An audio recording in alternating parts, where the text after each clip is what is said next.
ராக்கி இருக்குண்ணா 10ஆம் வகுப்பு அரசியல் மேல்நிலைப்பள்ளி கழுகுதூர். என் பெயர் காசுப்ரி, 10ஆம் வகுப்பு படிக்கிறேன். அரசினர் மேல்நிலைப்பள்ளி கழுகுதூர். SIDP மாரத்தான் கைட் டீச்சர் உதவியால் இந்த ப்ராஜெக்ட் செய்யும். எங்கள் டீம் நேம் ரோஸ்.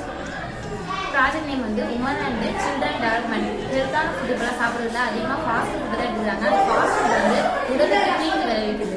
இமிக்கிற பண்டிகைலாம் சாப்பிட்றாங்க, பேக்கரியெல்லாம் வாங்கி சாப்பிடாதீங்க. அந்த குழந்தைகள்லாம் விரும்பி சாப்பிட்றாங்க, அதெல்லாம் சாப்பிடக்கூடாது.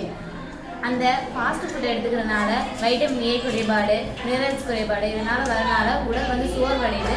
ஃபாஸ்ட் ஃபுட்டை எல்லாம் தவிருங்க. பீஸா, பர்கர், சிக்கன் ரைஸ், நூடுல்ஸ் இதெல்லாம் சாப்பிட்றது அந்த குழந்தைகள் விரும்பி சாப்பிட்றாங்க, அதெல்லாம் சாப்பிடக்கூடாது. சிறுதானியங்கள், கீரைகள் அதெல்லாம் செய்யுங்க, சாப்பிடுங்க, செஞ்சு சாப்பிடுங்க. பேரண்ட்ஸும் சொல்லிக் கொடுங்க. ஃபாஸ்ட் ஃபுட்லாம் எதுவும் சாப்பிடாதீங்க. குழந்தைகள் அதிகமாக விரும்பி சாப்பிட்றாங்க, அதெல்லாம் சாப்பிடாதீங்க. நூடுல்ஸ் இதே போல் சாப்பிடாதீங்க. அதே போல் நூடுல்ஸ் உங்களுக்கு பிடிச்சிருக்குன்னா அதே போல் அந்த டிஷ்ஷில் இதே போல் கோதுமை மாவு வச்சு செஞ்சு கொடுங்க. அதான் ஹெல்த்தியான ஃபுட்டு. கோதுமை மாவு வந்து ரொம்ப ஹெல்த்தியான ஃபுட்டு. கீரைகள் அதிகமாக எடுத்துக்கோங்க, சிறுதானியங்கள் அதிகமாக எடுத்துக்கோங்க.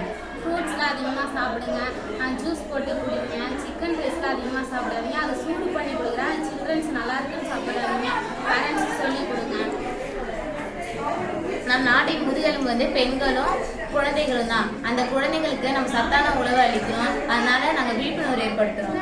பெண்கள் குழந்தைகள் இல்லைன்னா இந்த நாடு என்ன ஆகும்னு கொஞ்சம் நினச்சி பாருங்கள். என்ன ஆகும்னு நினச்சி பாருங்கள், கொஞ்சம் நீங்களும் நினச்சி பாருங்கள்.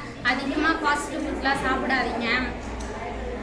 இதனால் நாங்கள் வந்து இந்த வாய்ப்பளித்த தலைமை ஆசிரியர்கள் எங்களுடைய நன்றி தெரிவித்துக் கொள்கிறோம். நன்றி.